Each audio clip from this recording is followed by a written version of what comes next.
죽은 사람이 밥을 먹었습니다. 경기도 어느 마을, 3년 전 죽은 선비의 무덤. 아내가 매일 밥을 갖다 놓았습니다. 저 과부의 정성이 지극하구나. 죽은 남편을 위해 3년째라니. 그런데 이상한 점이 하나 있었습니다.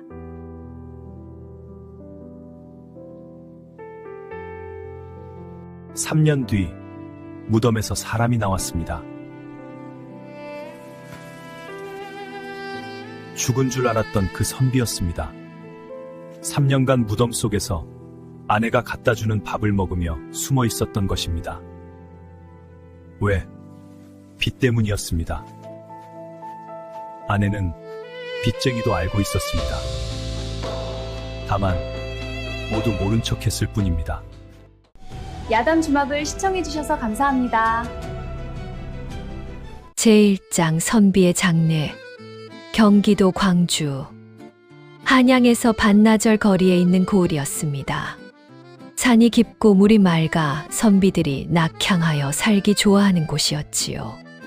관아 근처에는 양반 마을이 있었고 그 양반 마을 한 구석에 허름한 초가 한 채가 있었습니다.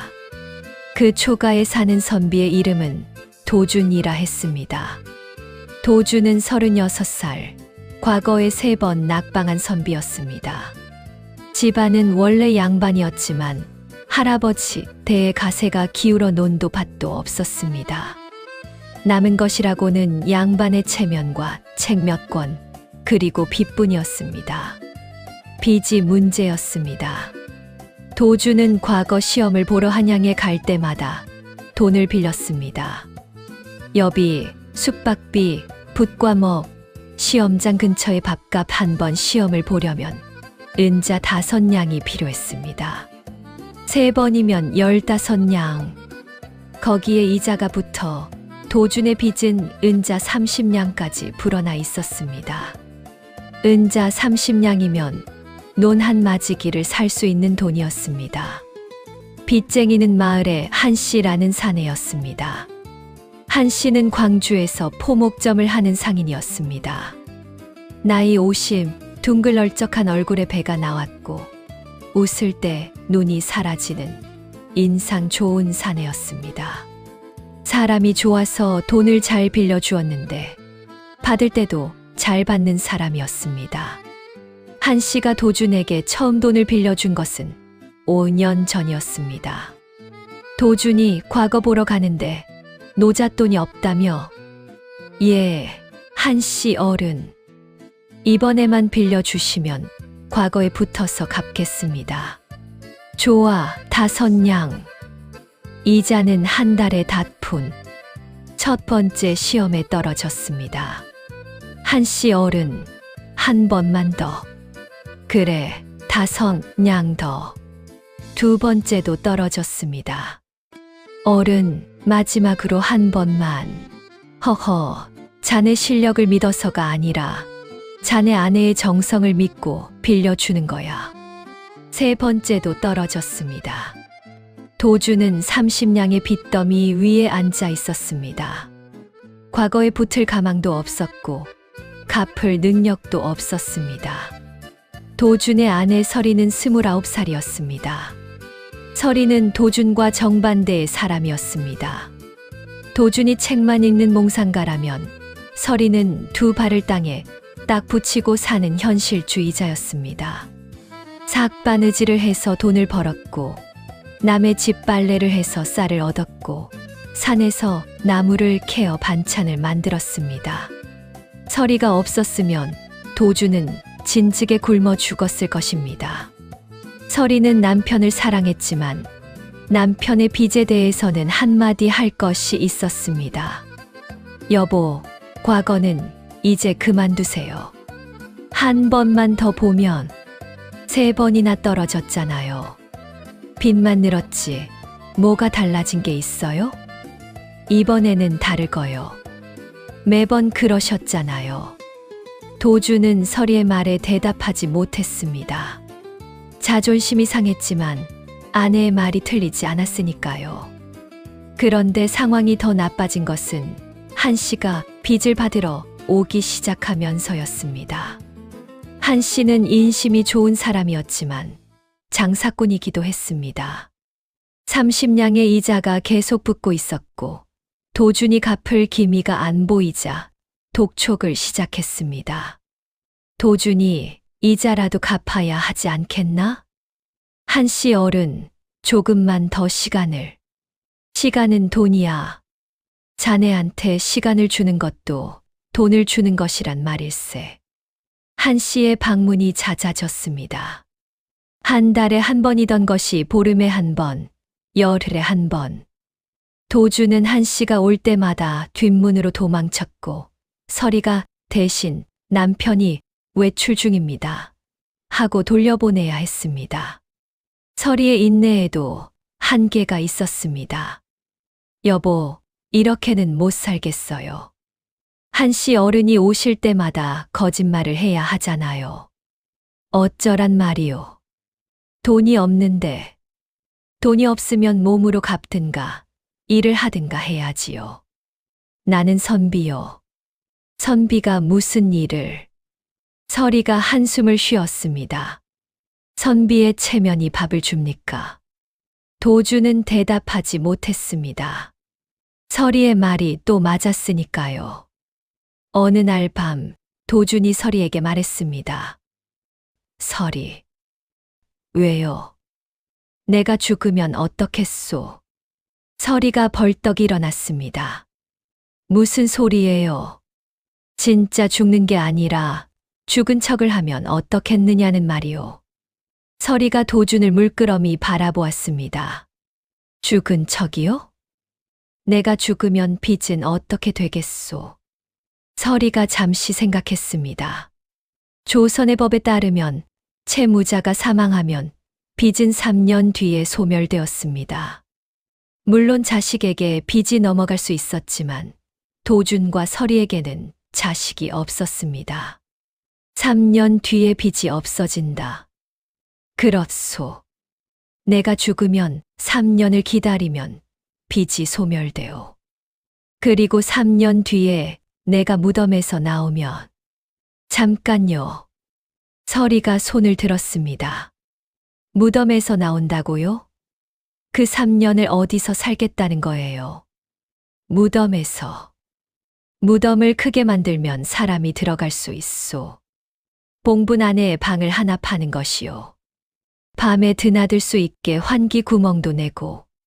당신이 3년간 무덤에서 살겠다고요? 당신이 매일 밥을 갖다 주면 돼요. 서리의 표정이 복잡해졌습니다. 한편으로는 어이없었고, 한편으로는 기가 막혔고, 한편으로는 이것이 진짜 방법일 수도 있다는 생각이 들었습니다. 미친 짓이에요. 미친 짓이요. 그런데 다른 방법이 있소. 서리는 한참 동안 아무 말도 하지 않았습니다. 그리고 말했습니다. 밥은 하루 2끼만 갖다 줄 거예요. 3끼 챙길 여유는 없으니까. 도준의 눈이 빛났습니다. 2끼면 충분하오. 그리고 예. 3년 뒤에 나올 때 반드시 빚을 안 갚아도 되는 게 확실한지 다시 확인하세요. 나왔는데 또 빚이 있으면 그때는 진짜 죽여버릴 거예요. 도준이 침을 삼켰습니다.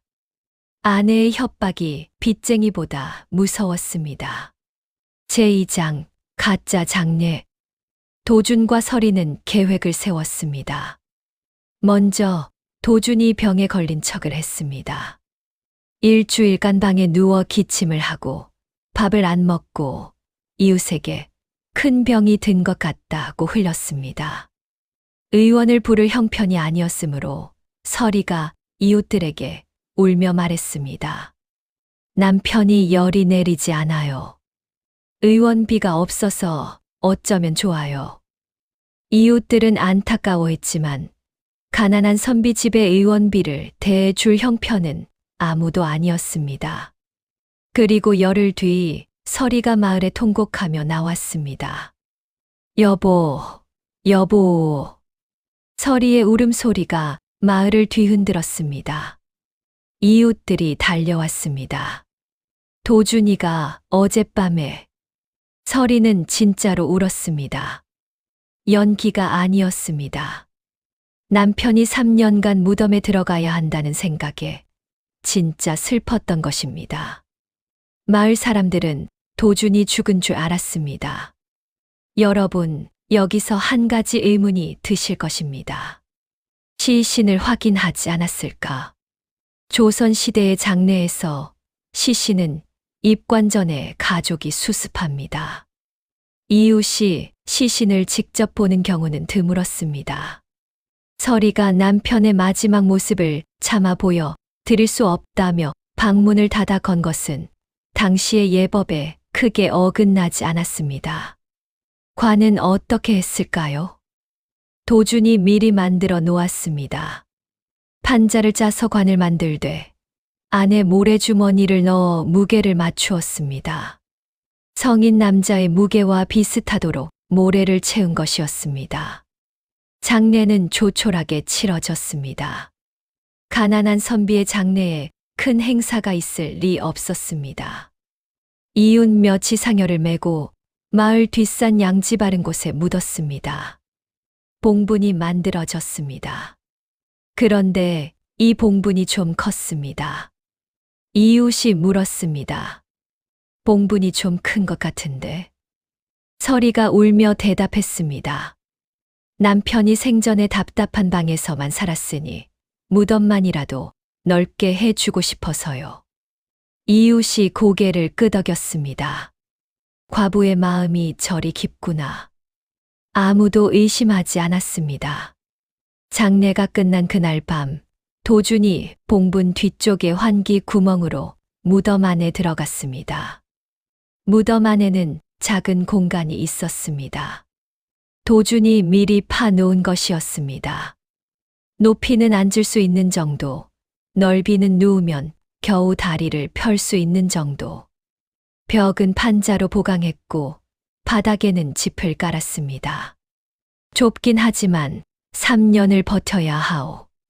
도준이 혼잣말을 했습니다. 서리가 환기 구멍으로 이불 한 채와 물 한 동이를 넣어 주었습니다.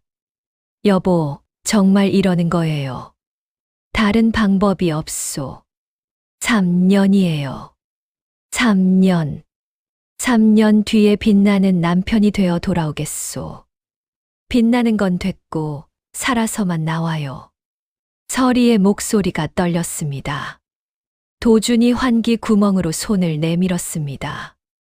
서리가 그 손을 잡았습니다. 고맙소. 고마우면 나와서 갚아요. 두 사람의 손이 어둠 속에서 잠시 맞잡혔다가 떨어졌습니다. 서리가 환기 구멍에 불을 덮고 돌아갔습니다. 도준은 어둠 속에서 혼자 남았습니다.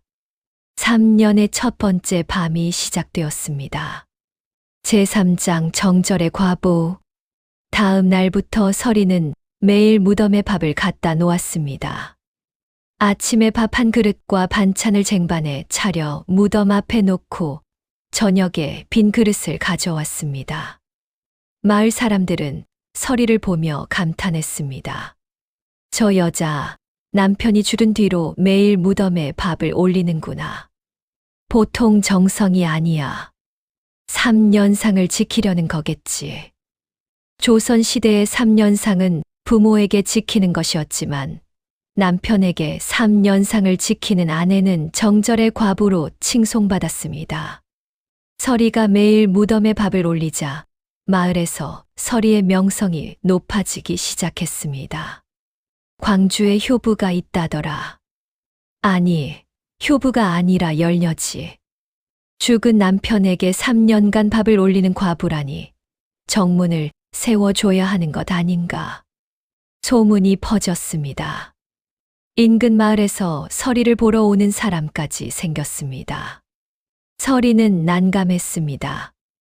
정절의 과부가 아니라 빚쟁이 피해 무덤에 숨은 남편에게 밥을 갖다 주는 아내였으니까요. 서리가 무덤 환기 구멍에 대고 속삭였습니다.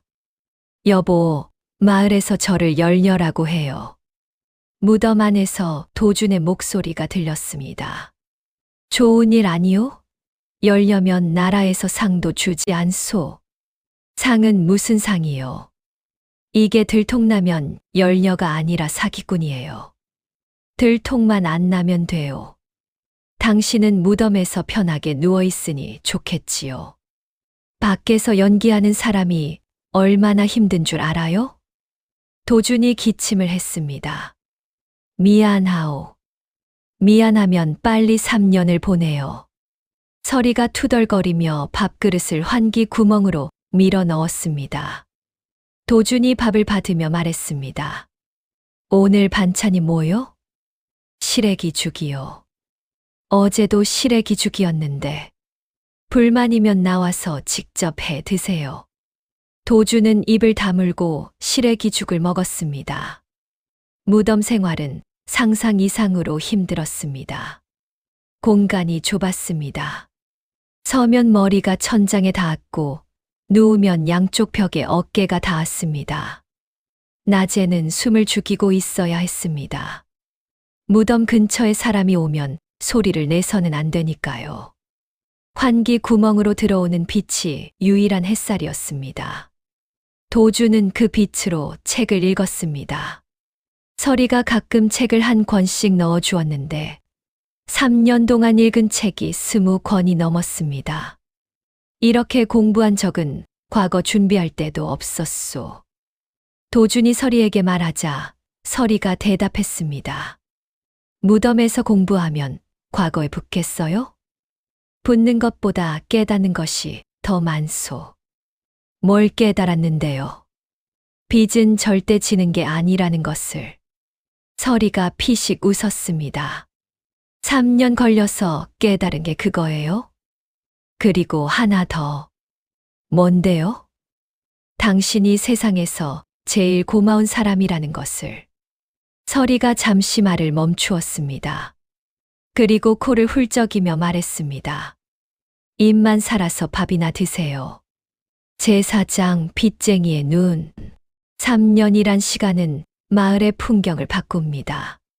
서리가 매일 무덤에 밥을 갖다 놓는 것은 마을의 일상이 되었습니다. 누구도 의심하지 않았습니다. 과부가 남편의 무덤에 밥을 올리는 것은 아름다운 풍경으로 받아들여졌습니다. 그런데 한 사람만은 이 풍경을 다르게 보고 있었습니다. 한 씨였습니다. 빚쟁이 한 씨.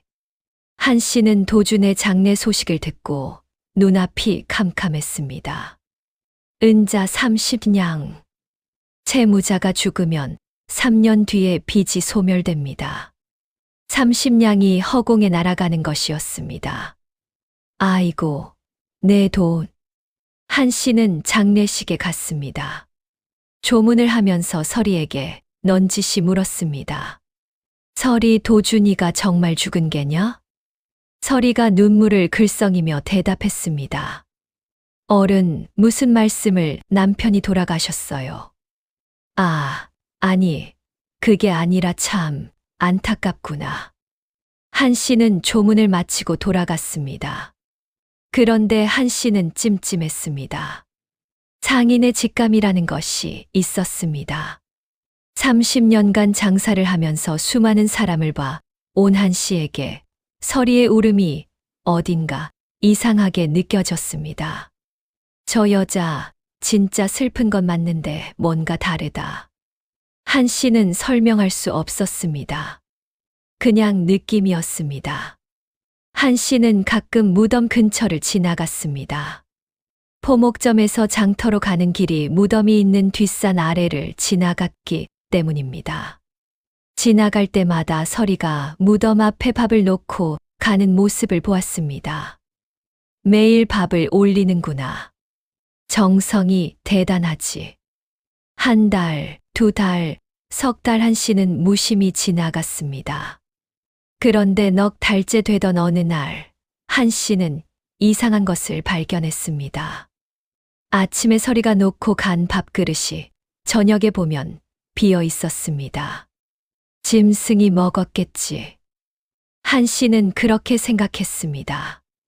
그런데 다음에 보니 빈 그릇에 젓가락이 가지런히 놓여 있었습니다. 짐승은 젓가락을 쓰지 않습니다. 한 씨의 눈이 가늘어졌습니다.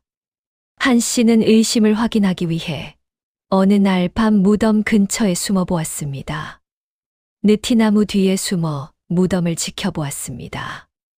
달이 밝은 밤이었습니다. 자정 무렵이었습니다. 봉분 뒤쪽에서 무언가가 움직였습니다.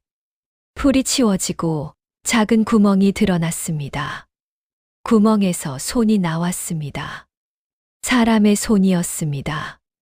손이 무덤 앞에 놓인 그릇을 더듬더니 그릇을 잡고 안으로 끌어당겼습니다. 한 씨의 심장이 쿵쿵 뛰었습니다. 저게 도준이야? 한 씨는 무덤으로 다가가려다 멈추었습니다. 그리고 한참 동안 서 있었습니다. 한 씨는 뒤돌아서 집으로 갔습니다. 아무에게도 말하지 않았습니다. 왜 말하지 않았을까요? 30냥을 받아야 하는 빚쟁이가 채무자가 살아있다는 것을 알았는데 왜 잡아내지 않았을까요? 한 씨에게도 사정이 있었습니다. 한 씨는 도준의 아버지와 친구였습니다. 도준의 아버지 이진사는 젊은 시절 한 씨와 함께 장터에서 일한 적이 있었습니다. 이진사가 양반이었지만 가세가 기울어 장사를 해야 했을 때 한 씨가 포목점 한 귀퉁이를 내어주었습니다. 자네 여기서 장사해보게. 고맙네, 한 씨. 이진사는 장사에 소질이 없었습니다. 반년 만에 미천을 다 날리고 다시 가난한 양반으로 돌아갔습니다. 그러나 한 씨와의 우정은 남았습니다. 이진사가 세상을 떠나기 전에 한 씨에게 말했습니다. 한 씨, 내 아들 도준이를 좀 봐주게. 책만 있는 놈이라 세상 물정을 몰라. 걱정 마시게. 내가 지켜보겠네.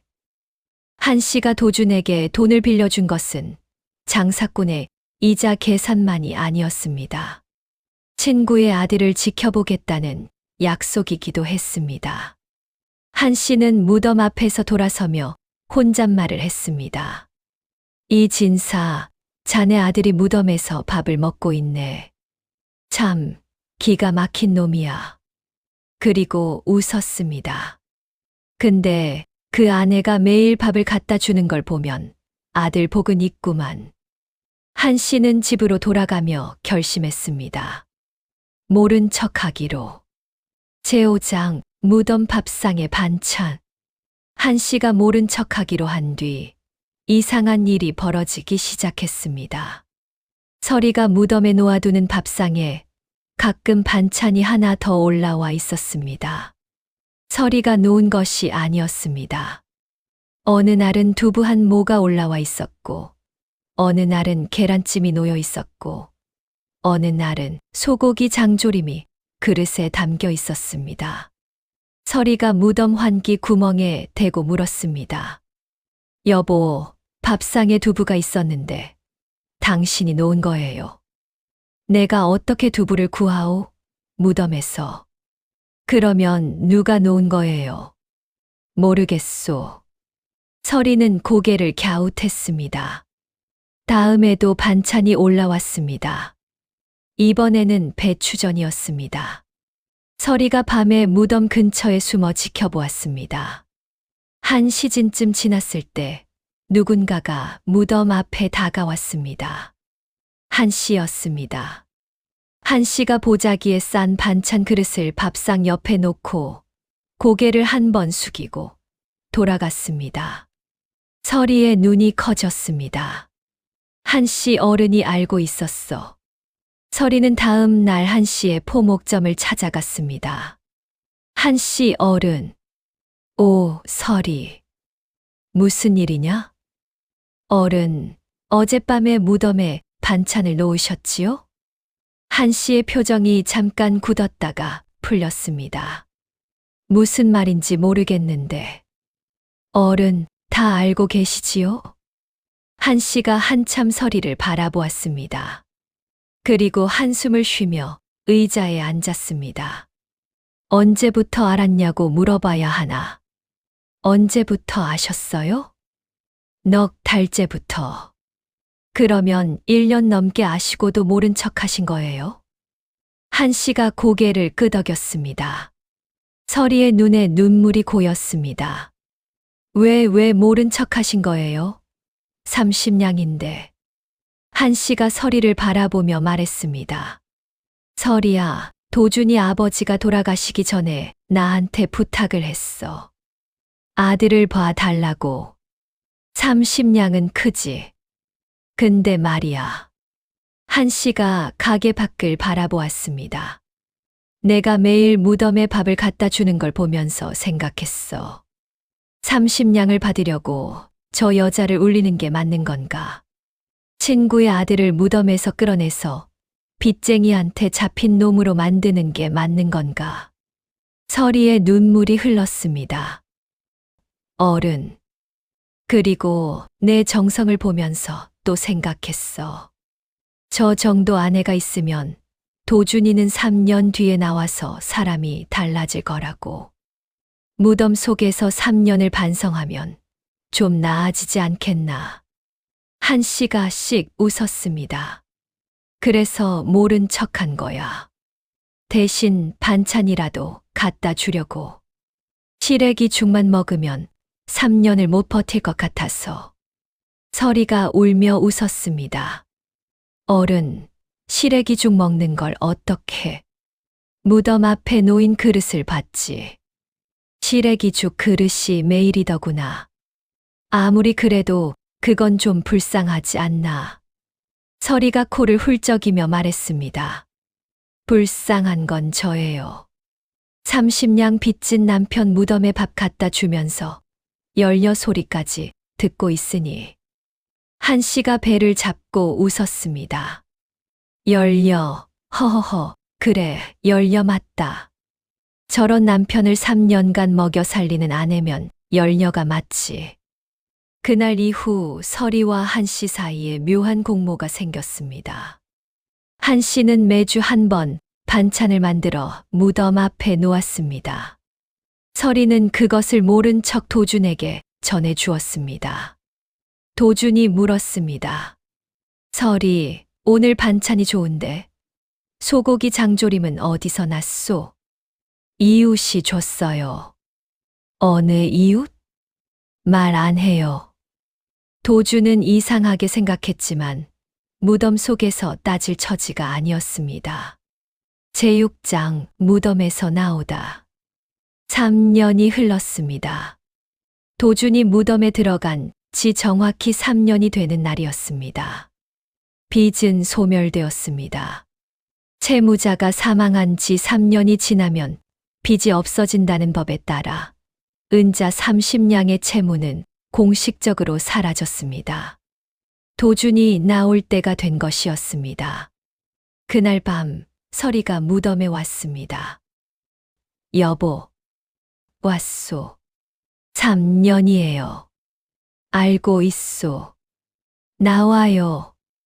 도준이 환기 구멍을 넓히고 봉분 뒤쪽으로 빠져나왔습니다. 3년 만에 바깥에 선 도준의 모습은 처참했습니다. 피부가 하얗게 질려 있었습니다. 3년간 햇빛을 못 보았으니까요. 머리카락이 어깨 아래까지 자라 있었고 수염이 가슴까지 내려와 있었습니다. 도포는 해져서 누더기나 다름없었고 맨발이었습니다. 서리가 도준을 보며 한마디 했습니다. 귀신이 따로 없네. 3년간 무덤에 있었으니 귀신이 맞지. 빨리 씻어요. 이 꼴로 마을에 나가면 진짜 귀신 소동이 나요. 서리가 미리 준비해둔 옷과 대야를 내밀었습니다. 도준은 냇가에서 3년 만에 몸을 씻고 깨끗한 옷으로 갈아입고 머리를 자르고 수염을 깎았습니다. 사람 같아졌어요. 서리가 말했습니다. 고맙소. 고마우면 밥 한 끼 사줘요. 3년간 매일 2끼씩 갖다 줬으니 2,000끼가 넘어요. 2,000끼를 어떻게 갚소? 평생 갚으면 되죠. 도준이 서리의 손을 잡았습니다. 갚겠소. 평생. 다음 날 아침 마을이 발칵 뒤집혔습니다. 도준이가 살아있다.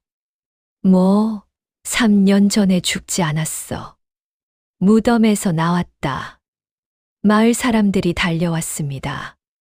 도준의 집 앞에 수십 명이 모였습니다. 도준아, 내가 정말 도준이 맞냐? 예, 저입니다. 3년 전에 죽었다며? 죽은 척을 했습니다. 마을이 술렁였습니다. 죽은 척. 왜? 도준이 무릎을 꿇고 마을 사람들에게 사정을 설명했습니다. 빚 때문에 죽은 척을 한 것, 3년간 무덤에서 산 것, 서리가 매일 밥을 갖다 준 것. 마을 사람들의 반응은 두 갈래로 나뉘었습니다. 이 사기꾼 같은 놈, 마을을 속이다니. 아니, 사정을 들어보면 딱하기도 하구나. 열렬하고 칭송한 과부가 사실은 무덤에 밥 갖다 주는 아내였다고? 그래도 3년간 매일 밥을 갖다 준 건 사실 아닌가. 열녀가 맞지. 서리가 얼굴이 벌겋게 달아올라 있었습니다. 그때 한 씨가 군중 사이를 헤치고 나왔습니다. 마을 사람들이 한 씨를 보자 술렁였습니다. 한 씨가 왔다. 빚쟁이 한 씨가 30냥을 받으러 온 거 아냐? 빚이 소멸되었으니 못 받지. 그래도 화는 내겠지. 한 씨가 도준 앞에 섰습니다. 도준이 고개를 숙였습니다. 한 씨 어른, 죄송합니다. 한 씨가 도준을 내려다보았습니다. 그리고 웃었습니다. 자네, 무덤 밥이 맛있었나? 도준이 고개를 들었습니다. 네. 한 씨가 품에서 무언가를 꺼냈습니다. 작은 보자기에 싼 반찬 그릇이었습니다. 이게 뭔지 알겠나? 도준이 그릇을 보았습니다. 소고기 장조림이 담겨 있었습니다. 이것을 어른이 1년 넘게 갖다 줬지. 시래기 죽만 먹으면 3년을 못 버틸 것 같아서. 마을 사람들이 웅성거렸습니다. 한 씨가 반찬을 갖다 줬다고? 빚쟁이가 빚진 놈한테 반찬을? 알고 있었던 거야? 한 씨가 마을 사람들을 돌아보며 말했습니다. 넉 달째부터 알았어.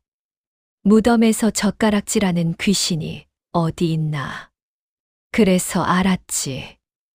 마을이 조용해졌습니다. 한 씨가 도준에게 말했습니다. 도준아, 빚은 소멸됐으니 30냥은 됐다. 대신 내가 할 말이 있어.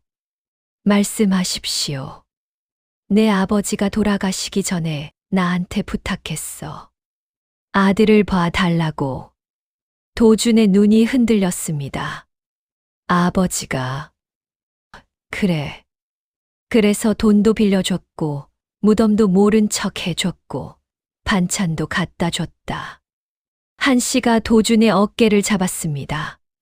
3년 동안 무덤에서 뭘 배웠냐? 도준이 입을 열었습니다. 목소리가 떨렸습니다.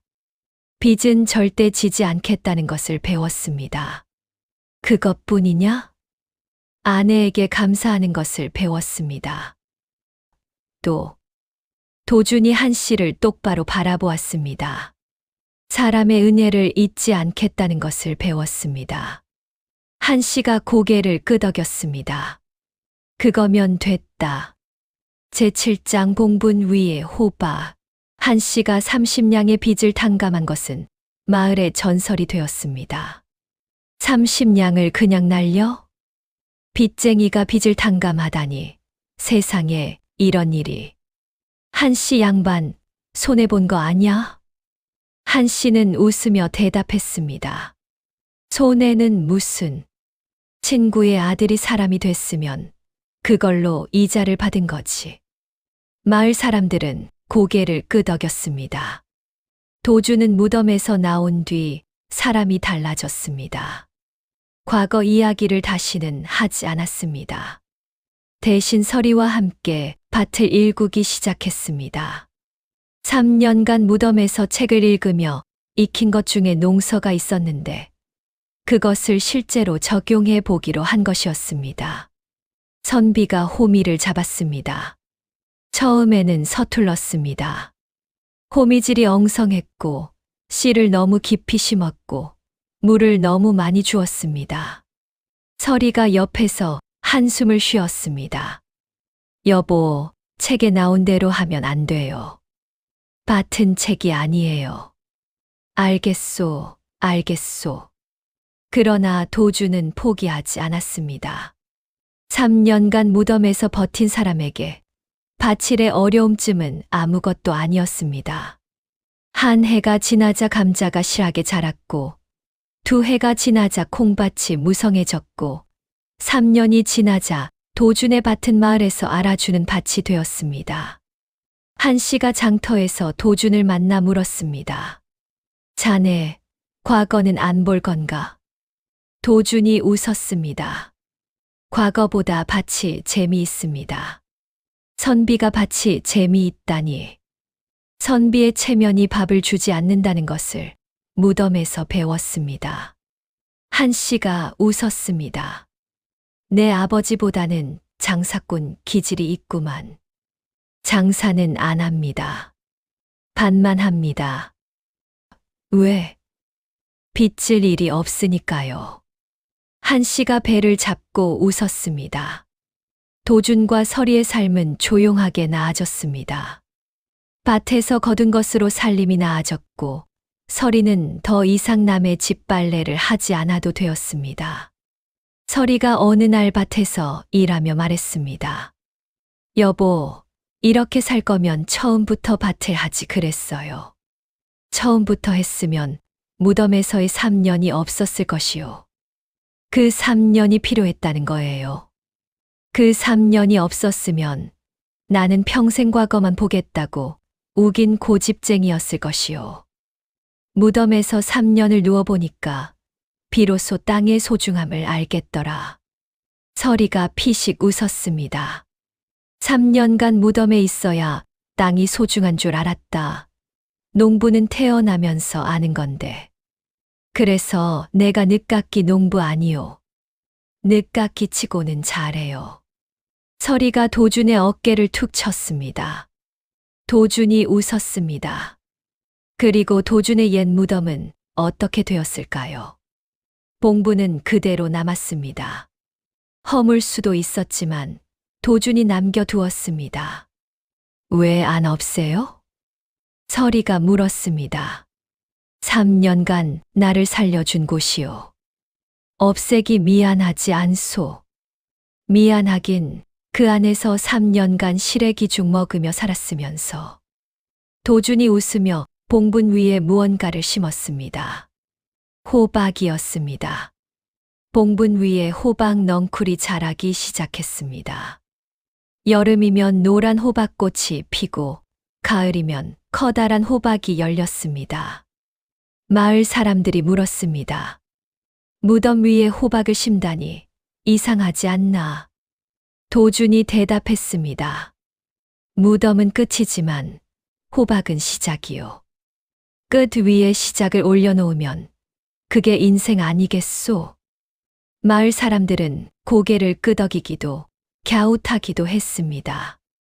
서리가 옆에서 덧붙였습니다. 그냥 호박 심을 땅이 없어서 그래요. 도준이 멋쩍게 웃었습니다. 어느 가을 봉분 위에서 호박을 따며 도준이 말했습니다. 서리. 왜요? 3년간 매일 밥을 갖다 줘서 고맙소.